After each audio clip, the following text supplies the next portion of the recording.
राज।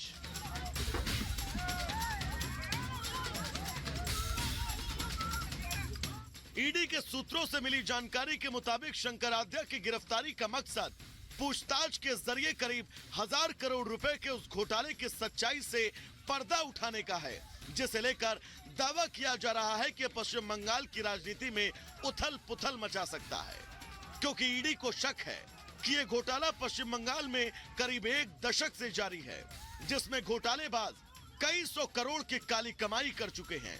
सूत्रों की माने तो ईडी के हाथ इस मामले में कई अहम सबूत भी लगे हैं, जिसकी जड़ें काफी गहरी होने की आशंका है। ईडी का आरोप 30% राशन खुले में बेचा गया, राशन की चोरी का पैसा मिल मालिकों में बांटा गया। इस घोटाले में मंत्री से लेकर अफसरों की भी मिलीभगत है। कई और सफेद पोशों के नाम शामिल होने का शक है और यही वजह है कि ईडी की टीम इस मामले में आगे की कड़ियों को जोड़कर तह तक जाने की कोशिश में है। वहीं एक तरफ जहां ईडी की टीम पश्चिम बंगाल की जड़ों में घुस चुके भ्रष्टाचार के दीमक की सफाई के लिए दिन रात लगी है, तो दूसरी तरफ ईडी के शिकंजे में आए शंकराध्या की पत्नी ज्योत्सना ने आरोप लगाया कि जांच में सहयोग करने के बावजूद उनके पति को गिरफ्तार किया गया। उनका दावा है कि उनके पति को साजिशन घोटाले में फंसाया जा रहा है।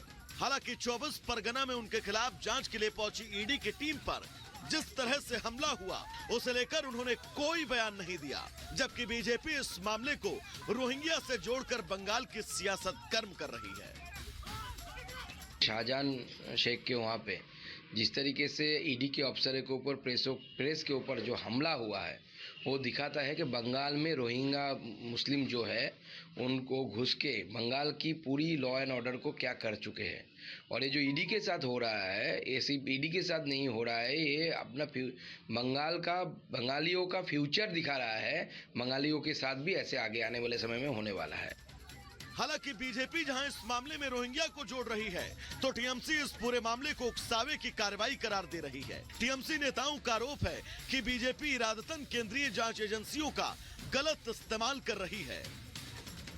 बंगाल में जो हो रहा है, रोज कहीं ना कहीं तृणमूल का किसी लीडर को डिस्टर्ब करने के लिए, हैरास करने के लिए, नेगेटिव न्यूज करने के लिए भाजपा का इंस्ट्रक्शन पर ये एजेंसी वालों और सेंट्रल फोर्सेस वहां पर जा रहा है और इलाका में प्रोवोकेशन दे रहा है।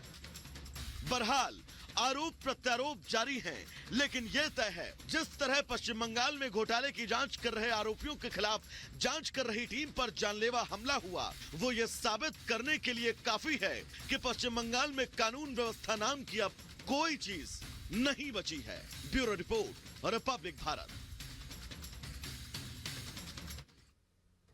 तो जिस तरह से ईडी की टीम पर हमला हुआ, उसके बाद रविशंकर प्रसाद ने बंगाल सरकार पर हमला बोला है और ये कहा है कि इस पूरे मामले में ममता बनर्जी को जवाब देना चाहिए कि क्या अधिकारी जो अपनी कार्रवाई करने के लिए पहुंचे, अपना काम करने के लिए पहुंचे, उन्हें इस तरह से पीटा जाएगा।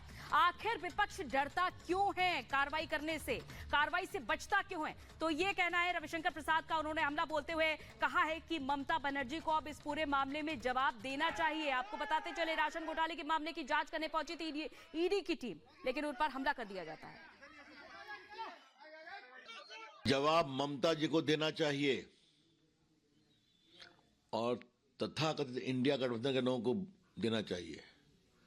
मोदी जी ने साफ कहा है कि भ्रष्टाचार लोगों के खिलाफ कार्रवाई होगी। तो अगर कार्रवाई होती है तो क्या उन लोगों को मारा जाएगा, पीटा जाएगा?